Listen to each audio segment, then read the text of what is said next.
পুৱাই কাজিৰঙাত মনোমোহা পৰিৱেশ।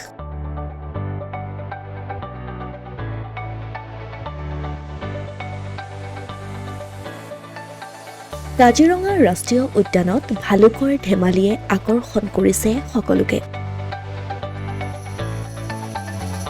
পুৱা কাজিৰঙাত পৰ্যটকৰ সন্মুখত ভালুকৰ লয়লাস ভংগিমা।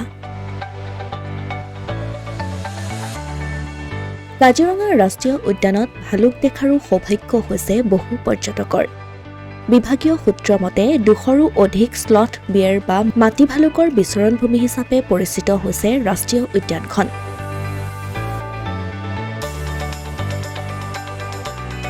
প্ৰধানত এশিঙীয়া গড়ৰ বাবে বিশ্ব ঐতিহ্য ক্ষেত্ৰৰ স্বীকৃতি লাভ কৰা কাজিৰঙা ৰাষ্ট্ৰীয় উদ্যানৰ পৰ্যটনে উৎকৰ্ষ সাধন কৰিছে আন বহু উল্লেখনীয় দিশত।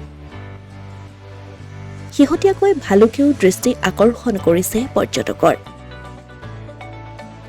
200ৰো অধিক স্লথ বিয়েৰৰ বিচৰণ থকা কাজিৰঙা ৰাষ্ট্ৰীয় উদ্যানখনত মালায়ান ছান বিয়েৰ আৰু হিমালয়ান ব্লেক বিয়েৰৰ উপস্থিতিও দেখা পোৱা গৈছে। শেহতীয়াকৈ কহৰা বনাঞ্চলৰ ডাফলাং আৰু কাঠপাৰাত সঘনাই প্ৰত্যক্ষ কৰা হৈছে ভালুকৰ উপস্থিতি।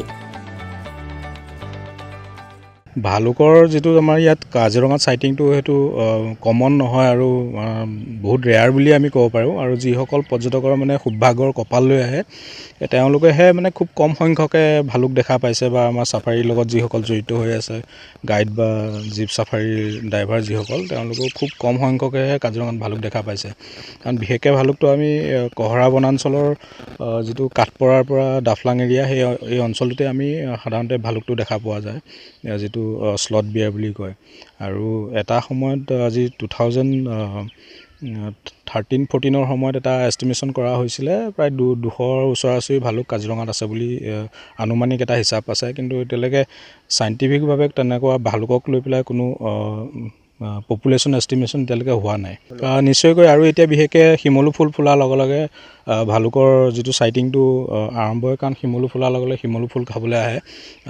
আৰু লগে লগে সেই যিটো আমাৰ বাৰ্ণিং আৰম্ভ হৈ যোৱাৰ পিছত গোটেই যিটো গ্ৰাছলেণ্ড আছে, গ্ৰাছলেণ্ডৰ যিটো আমাৰ অ'পেন হৈ পৰে, তেতিয়া সেইটো সময়তেই বেছিভাগ সংখ্যক টুৰিষ্টে ভালুক দেখা পায়।